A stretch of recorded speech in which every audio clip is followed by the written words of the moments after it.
Alors chaque début de mois c'était une mission. Moi j'étais équipé de ma calculatrice et ma copine de la liste des courses. Liste de courses qui changeait jamais parce qu'on avait déjà tout calculé pour que ça ne dépasse pas nos revenus. On prenait que l'essentiel.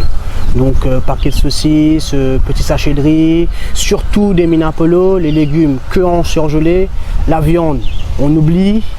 Et niveau hygiène c'était que un savon et des shampoings parce que le reste beaucoup trop cher. Et bon, à la fin des courses on était rendu à peu près 4000 roupies qui était plus de la moitié de nos revenus.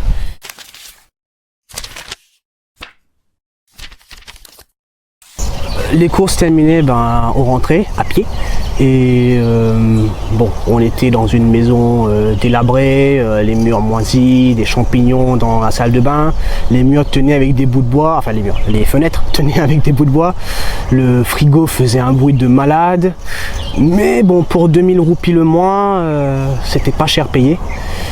Et bon, vu que je gagnais que 7000 roupies par mois, j'allais pas me plaindre.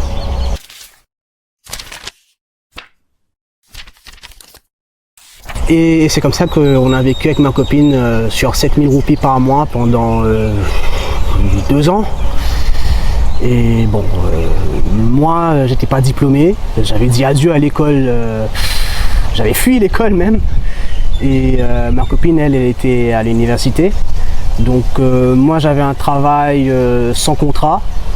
Ce qui forçait pas vraiment le patron à me payer le salaire minimum, et j'ai fait avec. Ma copine, elle, de base, elle vient d'une classe plus supérieure à la mienne. Elle, ses parents gagnaient bien leur vie, elle habitait dans une belle maison. Moi, j'étais dans un bloc d'appartement avec mes parents. Et elle a abandonné tout ça par amour. Et on a décidé justement tous les deux d'attaquer cette aventure pour notre indépendance.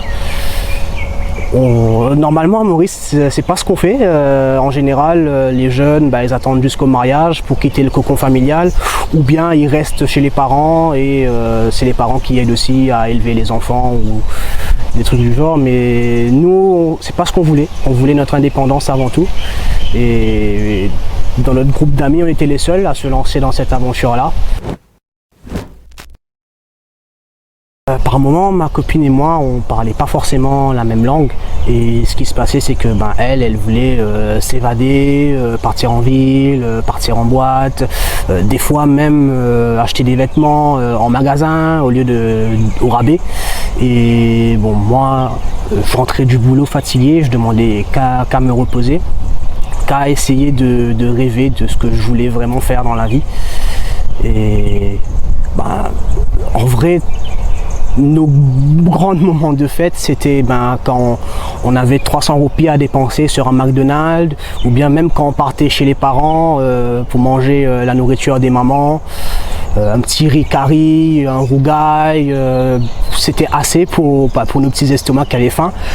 Et le truc c'est que ni nos amis ni notre famille pouvaient s'en douter en fait qu'on vivait dans des conditions de pauvreté, parce que tout s'excusait de par le fait que moi je travaille, j'ai pas vraiment le temps de venir les voir, ou bien on est en couple, donc les amis pensent qu'on n'a plus vraiment envie de sortir en boîte, ou bien des trucs du genre, donc tout s'excusait automatiquement en fait.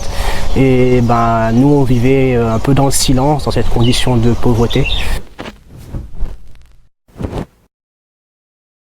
Et aujourd'hui, ma copine, elle est diplômée, elle a commencé à travailler dans un domaine qu'elle aime. Moi, j'ai pu me débarrasser de mon patron abusif, et aujourd'hui, on arrive à avoir plus de